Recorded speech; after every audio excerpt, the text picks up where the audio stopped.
Good morning, and I'm here with Chad Collins, the Executive Director of Rogue Retreat. Good morning to the Jacksonville Presbyterian family. Great group. And I have just a series of questions to ask Chad. I am very honored and privileged to be able to serve on the board of Rogue Retreat, so I have a little bit of a working knowledge of it, but Chad is the man. Thank you, Mike. He's the one that really is mainly responsible for what has happened with God's help. With God, we got to give God all the credit. Yeah. And I think it's reciprocal because I'm just honored that you would even want to be part of our group. We all need each other, and I think that's one thing we're learning through Rogue Retreat is how important partnerships are. Yeah, absolutely. And I'm just pleased that our church is partnering with the Rogue Retreat. Yeah. It's one of our local missions that we support. And with that, I'll jump right into the first Sure, question. that's fine. And you got some great people out there too. Yeah, in your church. I know that several of our church members volunteer at Set Free. They do. And I've seen them there when we're Yeah. knocking things off, it's great. But I'm wondering, what is the connection, and I've never quite understand it, between Set Free and Rogue Retreat? And then the second part of this, how do you balance your life? Well, we have to give God all the credit for any kind of balance that we might have. Left to our own, we'll be unbalanced, right? But the connection is me, because back in 1997, God just directed me to start Set Free Christian Fellowship, and I was coming out of a situation that, to me, was terrible. Everything that happened, but you know how God can turn things around. Mm. Nothing's terrible in God's eyes. He can always make something beauty from ashes or something. Is that what He says? And so we started Set Free Christian Fellowship in '97, and then the next year there were several of us sitting around saying, we're dealing with a lot of people that have dysfunctional issues, things that they've grown up with, they have addiction issues, that they just need a chance to kind of step out of society for a short period of time and address those things. And we thought we'd like to start a recovery center, some not necessarily based on just drugs and alcohol, but just life. And so we sat around a table in 1998 and we said, hey, why don't we start something called Rogue Retreat? We put a name on it, and we thought we were going to be some kind of a recovery center at first. Well, God has a way of just changing everything. But so I started Set Free, and then I helped start Rogue Retreat. And so that's the connection. So I've been working both of them since 1997, 98. And Rogue Retreat just took off so fast about 2008, 9 that I actually got hired on to Rogue Retreat. I founded and helped make it run, but I never got on staff until about 2010. Okay. And so I've still been running the church, and for a while Set Free kind of helped Rogue Retreat as it stumbled along and had no staff and no money and nothing. And then eventually Rogue Retreat was able to separate itself totally and become a separate organization. So it's kind of convoluted, but not really. But a lot of the mission of Set Free fits directly with Rogue Retreat, right? I mean, yeah, I think, Mike, for me as a pastor, God had to really change me because I came out of a denomination that was, I was a pastor of a 600-member church, and if you would have told me to go work with the homeless, it would have freaked me out. I didn't have any idea how to work with the homeless. They're going to mug me in the back alley. I just totally misjudged it and just didn't feel comfortable. And God just had to say, no, we're going to pull you out of your high and mighty positions, and we're going to put you down where you need to be, and humbled me. And through that course, I began to realize, as I kept reading through Scripture, God talks a lot about widows and orphans and the strangers and the poor. Those are the four groups He always talks about. And when you take care of those four groups, then He's happy. When kings in the Old Testament would take care of those four groups, one king, he said, He did that, and isn't that what it means to know me? And then you go to Matthew where He says, I don't know you. And so I began to realize that a lot of churches just don't do a whole lot with those groups. Why don't we? I think we're scared, or we just don't know what to do. So God has just transformed me to change me and say, okay, you're going to have to figure out what to do with these people. And the more I do it, the more He just pours on. The blessings come. It's crazy. Yes. Because we're doing what He wants us to do. And I think you hit the fear, and that's certainly my, and the fear of the unknown, and once you get to know people, that changes. You know, we even get feared of people who have disabilities. You know, you see a guy walking down the street without one arm, and you kind of go like, ooh, I don't know what to say to him. So you walk on the other side of the street, you know, and we don't mean to hurt people, but we do hurt people, and we ostracize people because of our fears. Yeah, you're right. Changing kind of a bit, what would you say is the main goal of Rogue Retreat? Well, the main goal is to give hope to the homeless. That's our mission statement. And it's fairly broad, but we found that people, well, in Proverbs, Solomon says, hope deferred makes the heart sick. You know, but a longing fulfilled is like a tree of life. And there's different ways to say it in different versions. But when people lose hope, they just give up. You know, a lot of people judge the homeless and say they use drugs, they're all addicts, or all this or that. Well, if I were on the street long enough, I'd lose hope too. Because once you get that far down, you can't pull yourself up. You can yell at me all day long, pull yourself up by your bootstraps. I don't have any bootstraps, you know. How do I pull myself up? When you fall into a well, I always say that. Homelessness is like a well. When you fall into that well, it doesn't matter how I got there, but how do I get out? Yeah. And unless you come along, Mike, and yell down and say, hey, you want a little help down there, you know? And I say, yeah, get me out of here, you know? And so you throw a rope down, you pull me out. Now, I don't expect you to take me home and do all the things that I need to do for myself, but at least you got me out of the well. Dust me off a little bit, and then let's move on from there. So I think the whole purpose of Rogue Retreat is come alongside these people that have lost all hope and help them realize that there is something good for them. They're not a failure. They're not worthless. They have value. And when we do that, everything changes. Yeah. That segues right into my next question. You refer, I've heard I don't know how many times, to Rogue Retreat's secret sauce. Yeah. So what is it and how does it function?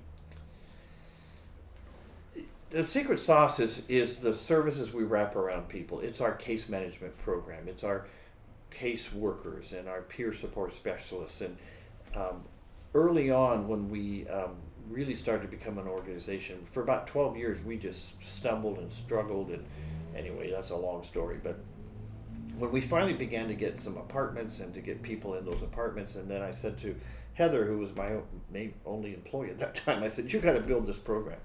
So she went out and built what we call our case management program. It's got 5 levels. It's pretty intense. It's pretty good. And we've just continued to adjust that and change that along the way. And we've had, I remember the day when we had this guy that was the executive director of the Asante Foundation, sat down with us, give us some counsel. And he said, you know, you guys aren't in the housing business. Don't even think about that. Even though you house people, you're in the case management business. That is your secret sauce, and that's where we got that title. Okay. So that is what makes you different than anybody else. You know, the Housing Authority houses people. They do a wonderful job at that all across the nation. HUD houses people. But they don't help them get out of that housing.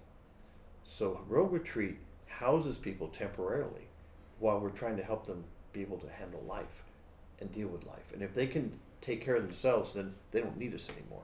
Then we're successful. Yeah. You know, and I have been on tours with friends of ours who provide some financial support. And thank you for that. That's a pleasure. Mike brings more people to us, and I thank you for that, Mike. But the case management is a thing that really touches them, and the hand up, not a handout concept, and that. Well, if you're going to financially invest in something, do you want to financially invest in something that has to be repeated every single day? Or do you want to invest in something that maybe can make a change where that doesn't need to be done every day? It's back to that old thing, if you give a person a fish, they'll eat for a day, but teach them how to fish, they'll eat for a lifetime. Yeah. And that's what the secret sauce is, teaching people how to fish. Yeah. You know, there are so many pieces and parts of Rogue Retreat.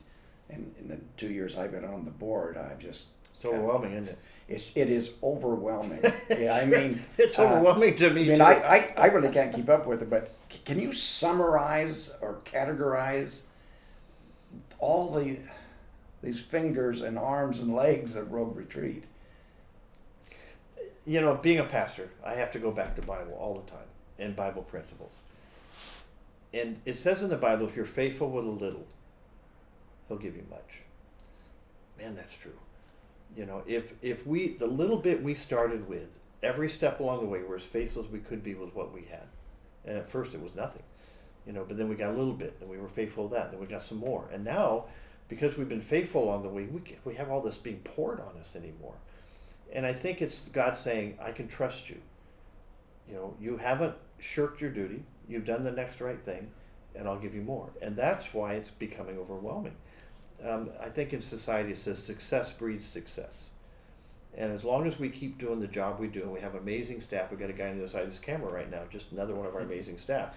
So you have all these amazing staff that are dedicated and committed and give their all. Then we become successful, and then society says, oh, we want to invest in something that's successful. So it is becoming overwhelming. And now other cities are beginning to take a look at what we're doing down here in Medford and say, we need the same thing. Right now I currently have 2 other cities wanting a campground like we have. And there's a third one that's starting their own. And there's another city wanting us to come up there and tell them how to start one. So it's getting a little exciting.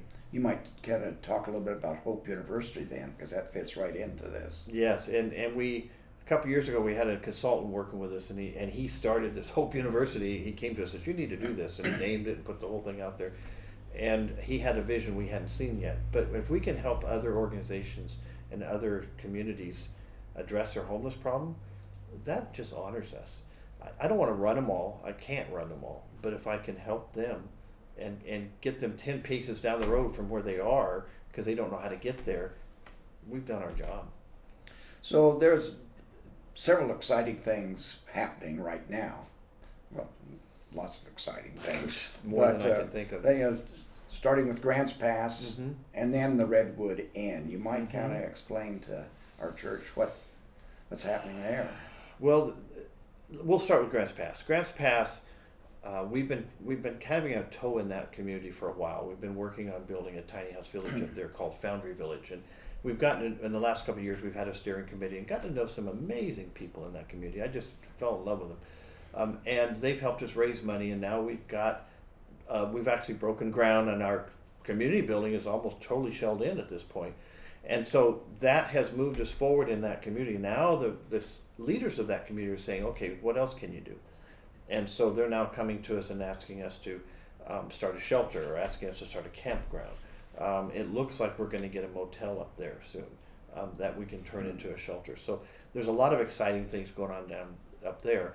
Here in town, there was a grant that was put out by the state of Oregon through the Oregon Community Foundation. They had $60 million. They wanted to help counties to purchase old motels, turn them into studio apartments to help kind of deal with some of the housing crisis around our state. And in the counties that were hit hard by fires this last year, they put about half of that money just into 8 counties. And they said, we want you to get housing to put fire survivors in this housing. Your church, amazing. I mean, you've got, I can't remember how much you guys raised, over $100,000, and you were trying to help get RVs and put people in RVs, and you did that for quite a few people. Ran out of RV spaces, right? Yes, couldn't do it anymore. And so that's a big problem. But these old hotels sitting there, they can be turned into studio apartments pretty quickly. So we ended up getting a grant with the city of Medford, and we're going to have 47 units that will help take care of fire survivors. And then once the survivor need is gone, then we'll have them for ongoing apartments for people that are trying to move their way out of homelessness. We're pretty excited about that. Yeah, well, should be. How about Heart Village? Yeah, how about Heart Village? I just signed yesterday a contract to have 12 little houses built for the Heart Village. So $136,000, you know, it's like, but we're working with the Addiction Recovery Center here in town. I've been on their board for 10 years or whatever it's been. And I know that there's this huge need for when people finally decide, I need help. I've been struggling with this addiction for years. Maybe they've been homeless. Maybe their families have given up on them. I mean, they've just made a mess of their lives. And now they finally come to the Addiction Recovery Center, please help me. I need help today. Well, they can't help them today. And that's the problem, because some of them will go out and relapse and maybe overdose and maybe die. Others might just forget it and just give up all hope and never want to come back. So we're trying to build a little village that will have 12 little houses, and we can take these people quickly while they're waiting to get into residential treatment or waiting to get in detox or whatever they're waiting to get into. It's going to be a great partnership. We're excited about it. It's going to be in West Medford. Small little project, but we anticipate that this will become a model all over the state of Oregon for how to help people who need help now. Great, great.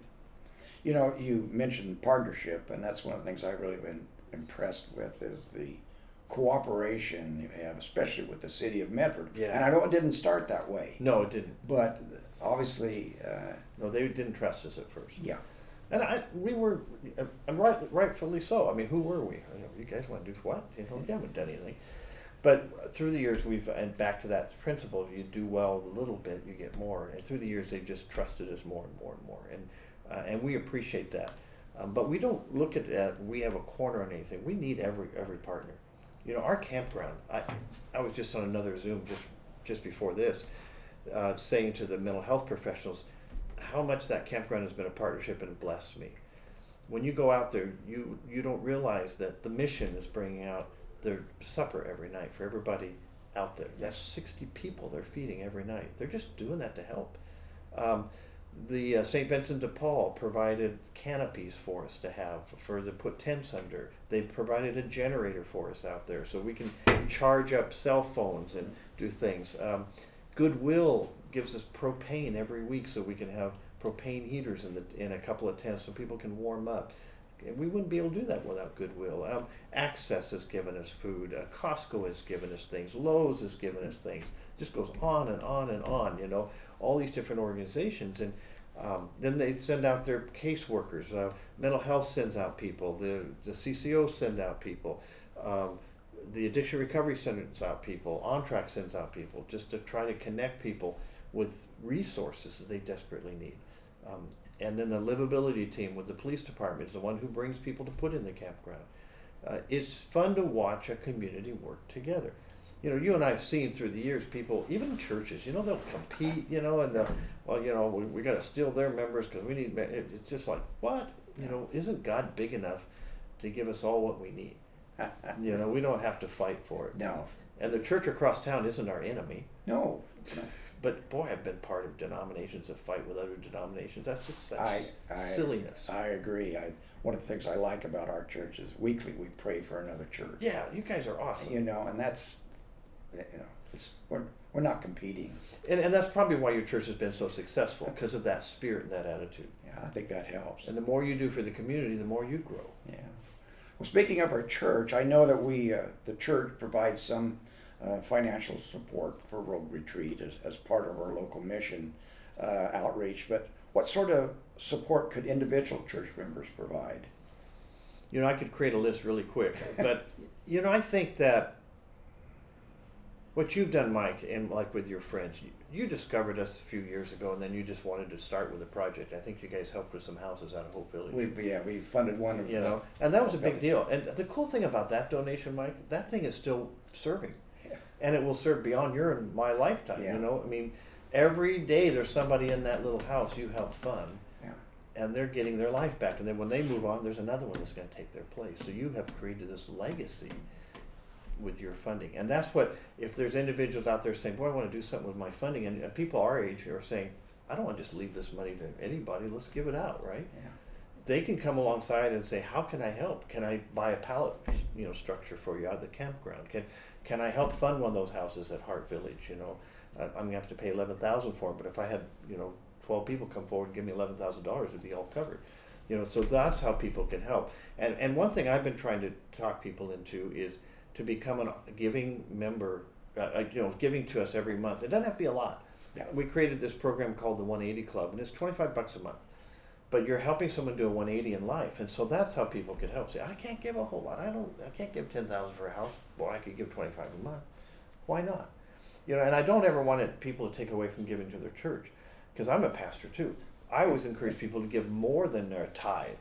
You know, God asked for the tithe, but why can't you give more? You know, the guy who owns Hobby Lobby. Yes. You know, David Green, I think is his name. What a story to read. What he started out making picture frames on his dining room table with his family. He's got a $5 billion operation. But, you know, he credits its growth to giving. His organization now gives over 50% of their profit away every month. and every year they increase it. They just give more and more. And I would encourage members, don't take away from what you give in the church, give more. Test God out. Be generous. And it blesses me. I can't give away enough. And it just keeps coming back. Yes. Yeah, you can't outgive God. And what is that all about? It's totally against what the world would say, right? Yeah. Well, an anecdotal story, I'll just share it with you right now. I'll do it.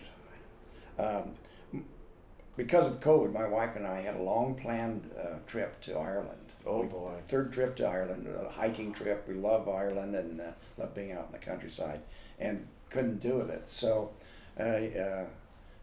what we have decided to do is we're going to fund one of those homes at Heart Village. That would be and awesome. What we prayed about it and said that this will give us so much more, I think, feeling of giving and support for something we believe in. So that's just a simple way of.